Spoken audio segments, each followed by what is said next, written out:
हाँ जी class, welcome you all in lecture number 1 class 9 chapter gravitation. ठीक है जी, तो this is our very first lecture of chapter gravitation. तो बेटा एक थोड़ा सा अगर बैकग्राउंड बताऊँ इस चैप्टर का, तो आपने सुना होगा, एक स्टोरी है न्यूटन के बारे में। ये एक पेड़ के नीचे बैठे थे और सेब उनके सिर के ऊपर आके गिर गया। Then he thought that why this apple falls down, why not goes up. तो इसी क्वेश्चन से फिर उन्होंने एक रिसर्च की और फिर ये कंक्लूड किया, ये बताया कि every object is attracted towards the earth. ठीक है, यानी यहाँ से एक उन्होंने एक लॉ दिया, एक फॉर्मूला हमें बताया, उसको हम बोलते हैं Newton's law of gravitation. Newton's law of gravitation, ठीक है ना। क्या कहता है ये हमें ग्रेविटेशनल फोर्स के बारे में बताता है। तो एक चीज मैं आपको क्लियर कर दूं, ग्रेविटेशन क्या है? एक तरह का फोर्स है। कैसा फोर्स है ये? ग्रेविटेशन क्या है? एक फोर्स है जो किसकी वजह से होता है? किन्हीं दो ऑब्जेक्ट्स की वजह से होता है, ड्यू टू देयर मासेस। किसकी वजह से? Due to their masses. ठीक है ना। ये आपका फंडामेंटल फोर्स भी क्या कहा जा सकता है, क्योंकि फंडामेंटल फोर्सेस वो होते हैं कि जिसका यूज करके आप कोई भी और other type of force explain कर सके, इसलिए इसको फंडामेंटल फोर्स बोलते हैं। हमारे पास 4 फंडामेंटल फोर्सेस हैं, gravitational, electrostatic, weak nuclear force और स्ट्रॉन्ग न्यूक्लियर फोर्स। तो ये आपके हायर क्लासेस की स्टडी है। अभी मैं आपको सिर्फ इतना बता रहा हूँ कि ग्रेविटेशनल एक तरह का फोर्स होता है, ठीक है, जो किन्हीं दो ऑब्जेक्ट्स के बीच में होता है ड्यू टू देयर मासेस, उनके मास की वजह से। एंड सेकंड थिंग ये कि this is our fundamental force. ठीक है, so Newton's law of gravitation ये फोर्स है किसकी वजह से? Due to their masses. तो सबसे पहले ये मास क्या होता है? What is this mass? This is quantity of material present inside a body. ठीक है ना। किसी भी बॉडी के अंदर जो मटेरियल प्रेजेंट है उसको हम क्या बोलेंगे? मास बोलेंगे। और मास की यूनिट क्या होती है? मास की यूनिट है किलोग्राम। क्या है ये? Quantity of material present inside a body, that is known as its mass. ठीक है, तो चलो लॉ पर आते हैं, न्यूटन्स लॉ ऑफ ग्रेविटेशन। ये क्या कहता है कि सपोज मेरे पास ये दो बॉडीज हैं, ए और ये बी। ठीक है ना। इन दोनों का अपना अपना मास है, इसका मास m1 है, इसका मास m2 है। इन दोनों का अपना अपना मास है और मास की वजह से एक दूसरे को क्या कर रही है? ये अट्रैक्ट कर रही है। ये बात बिल्कुल क्लियर है कि जो ग्रेविटेशनल फोर्स है वो हमेशा कैसा होता है? Always attractive. ऑलवेज अट्रैक्टिव, हमेशा ये अट्रैक्टिव नेचर का ही होता है। ठीक है, ऑलवेज अट्रैक्टिव। तो हमारे पास ये दो बॉडीज हैं, ए और बी। ठीक है ना। ए का मास हम बोलते हैं m1, बी का मास है m2। तो अपने मासेस की वजह से ये एक दूसरे को अट्रैक्ट करती हैं। ठीक है ना, एक दूसरे की तरफ खींचती हैं। ठीक है, तो कितना फोर्स लगा रही है? वो जो फोर्स लगता है that is directly proportional to product of their masses. ठीक है ना, वो जो फोर्स लग रहा है इन दोनों के बीच में वो इनके मास के प्रोडक्ट के डायरेक्टली प्रोपोर्शनल है। क्या बोला मैंने? Directly proportional.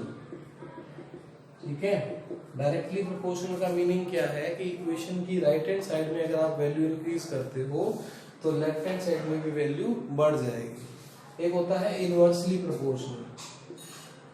इनवर्सली प्रोपोर्शनल, ठीक है। इनवर्सली प्रोपोर्शनल का मीनिंग होता है कि अगर राइट हैंड साइड में वैल्यू बढ़ रही है तो लेफ्ट हैंड साइड में कम हो जाएगी। ये डिनोमिनेटर की टर्म में आ जाता है। देखो जैसे नेक्स्ट पार्ट में ही बताऊंगा कि जो फोर्स है ना वो डिस्टेंस के स्क्वायर के इनवर्सली प्रोपोर्शनल है। यानी अगर डिस्टेंस आपकी बढ़ रही है तो फोर्स आपका कम हो जाएगा, या डिस्टेंस आपकी कम हो रही है तो फोर्स आपका बढ़ जाएगा। ठीक है ना। तो ये है आपका इनवर्सली प्रोपोर्शनल और ये है आपका डायरेक्टली प्रोपोर्शनल। ठीक है, अब हम इन दोनों को कंबाइन कर देते हैं और यहाँ लगाते हैं जी, कांस्टेंट ऑफ प्रोपोर्शनैलिटी इसको बोला जाता है, कांस्टेंट ऑफ प्रोपोर्शनैलिटी। ठीक है जी। कांस्टेंट ऑफ प्रोपोर्शनैलिटी से बोलते हैं, ये हो गया आपका m1 m2 by r square, ठीक है ना। तो ये एक यूनिवर्सल फॉर्मूला हमें दिया किसने, न्यूटन ने।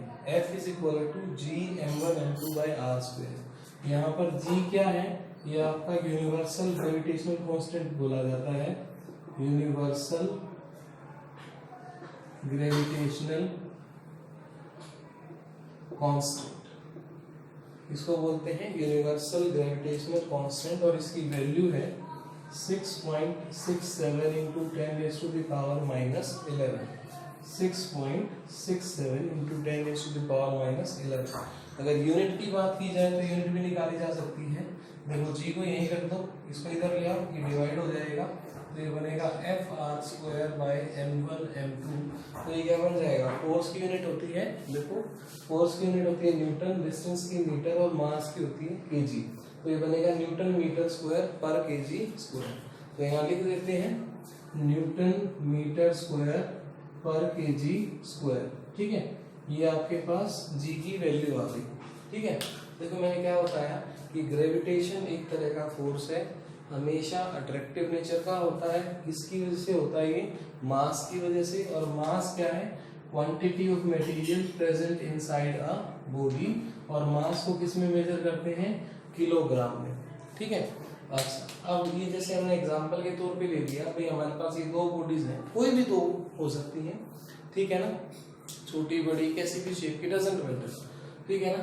तो अब ए का मास m1 है और बी का मास m2 है। अब इन दोनों के बीच की जो डिस्टेंस है ना, वो कितनी है, r। एक बात का और ख्याल रखना है आपने, ये जो डिस्टेंस आप लेते हो, ये कहाँ से लेते हो, centre of body 1 to the centre of body 2। इस वजह से भी इसको एक नाम दे दिया हमने, क्या नाम दे दिया, सेंट्रल फोर्स। क्या नाम दे दिया भाई, सेंट्रल फोर्स। इसको सेंट्रल फोर्स क्यों कहते हैं, क्योंकि इसमें जो डिस्टेंस ली जाती है वो ऑब्जेक्ट 1 के सेंटर से लेकर ऑब्जेक्ट 2 के सेंटर तक ली जाती है, तो इसलिए हम इसको सेंट्रल फोर्स भी बोलते हैं। यानी ये जो डिस्टेंस मैंने r लिखी है यहाँ पर, ये यहाँ से लेकर इस सेंटर से लेकर इस सेंटर तक लाई करती है, ठीक है जी। तो ग्रेविटेशनल फोर्स डायरेक्टली प्रोपोर्शनल है product of their masses and inversely proportional है square of distance between them. यानी अगर मैं मास दोनों में से किसी एक का भी बढ़ा दूंगा तो ग्रेविटेशनल फोर्स बढ़ेगा, अगर मैं डिस्टेंस बढ़ा दूंगा तो फोर्स कम हो जाएगा, डिस्टेंस कम कर दूंगा तो फोर्स बढ़ जाएगा। ये आपका इनवर्सली और डायरेक्टली प्रोपोर्शनल का मीनिंग है। अब हमने इन दोनों को कंबाइन कर दिया, ठीक है ना। कई बार ये क्वेश्चन आता है कि सर ऐसा क्यों करते हैं, उसका सिंपल सा रीजन है कि देखो हम अगर मैथमेटिकली बात करें तो मैथमेटिकली इस साइन को हम सॉल्व नहीं कर सकते हैं। हम इक्वालिटी का मीनिंग हमें पता है कि फोर्स की वैल्यू जो भी यहाँ से सॉल्व करने के बाद आएगी वो हमारा आंसर हो जाएगा। प्रोपोर्शनैलिटी का कोई मैथमेटिकल लॉजिक हमने नहीं पढ़ा है।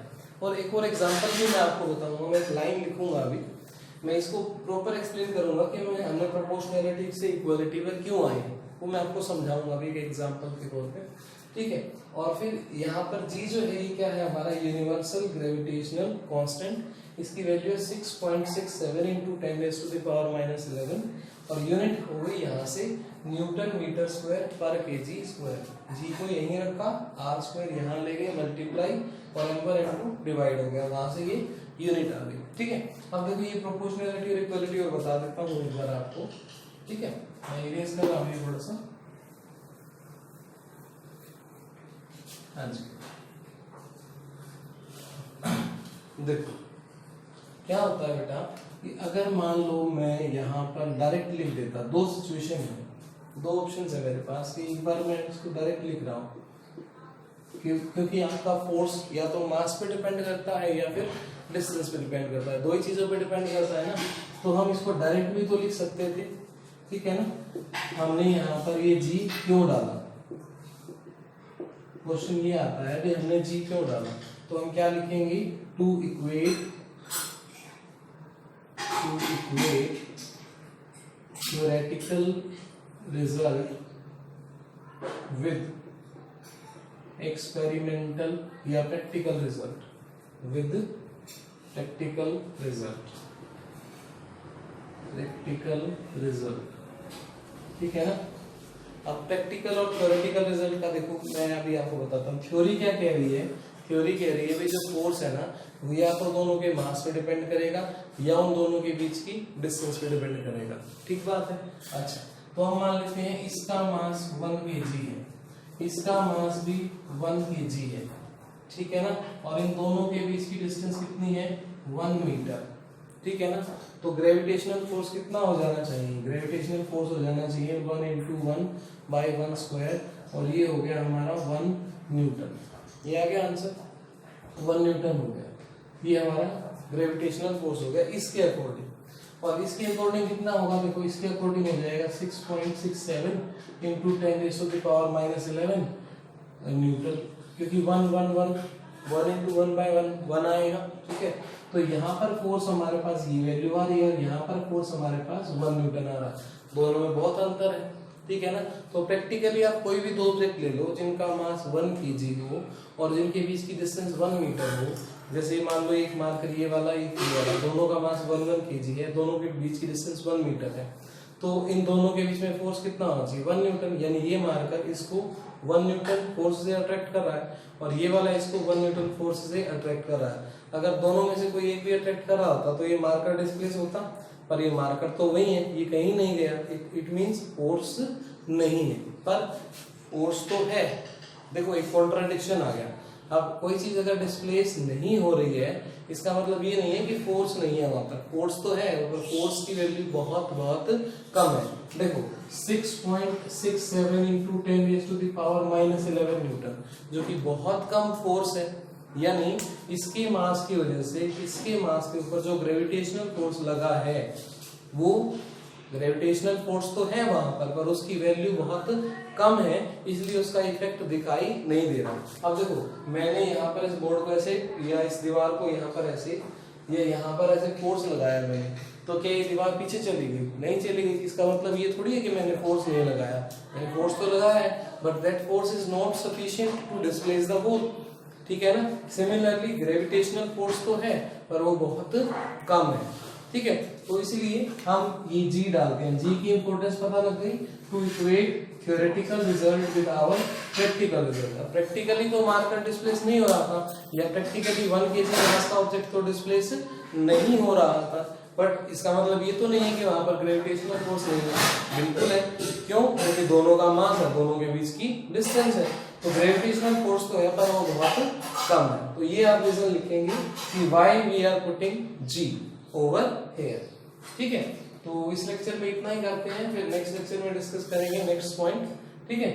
कोई डाउट हो तो आप कमेंट सेक्शन में या पर्सनली पूछ सकते हो, ठीक है। Thank you.